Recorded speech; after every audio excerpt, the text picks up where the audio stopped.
I think that one of the things that you and I share a lot is the importance of love and how the love can change the world.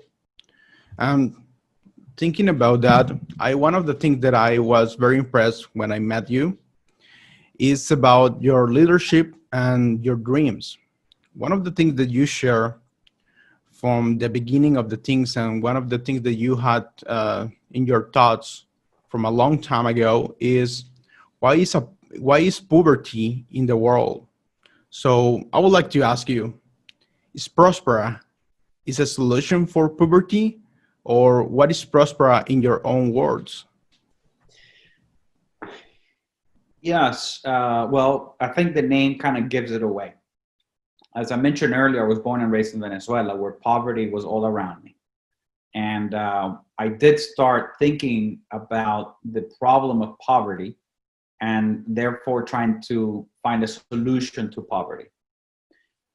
And I sort of at some point realized that I was asking the wrong question. I was trying to solve the wrong problem. Not that poverty is not something to be accepted. It isn't, but it is also something that has kind of always been the human condition for thousands of years until relatively recently, like, measured by hundreds of years. And what changed was that as a civilized society, humans started to create institutions and standards which lay foundations that enable coordinated action across discrete groups, sometimes locally based, sometimes across the world, but that ultimately enable the generation of prosperity, material wealth, right? By inventing, creating, exchanging value for value. And so all those things is actually what solves poverty, but not by thinking about how do you get rid of poverty, but rather how do you catalyze prosperity? And so when I started thinking about this, and I think the primary trigger that totally changed my mind was while I was at Babson College and I was studying about entrepreneurship and what it was and how it worked and, economic theory and wealth creation.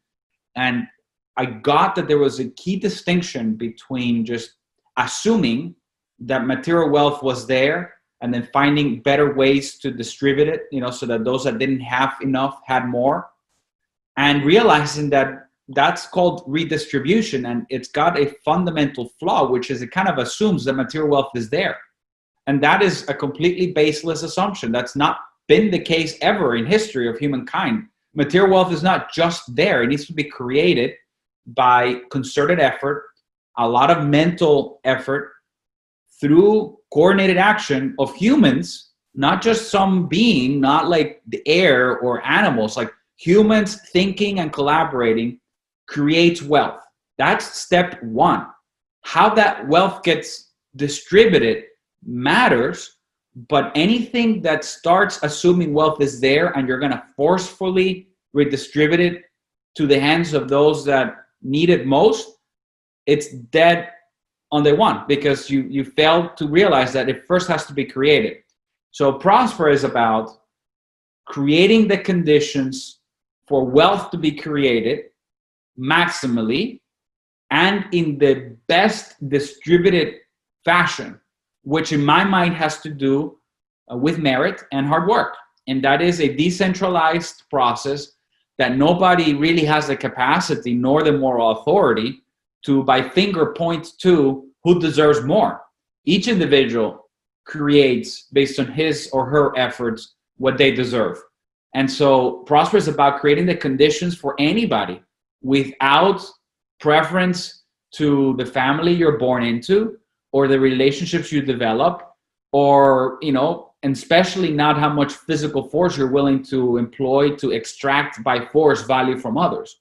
So if you level the playing field and you create those basic foundations, institutional and otherwise, so that anybody who works hard can prosper, that's what Prosper is all about.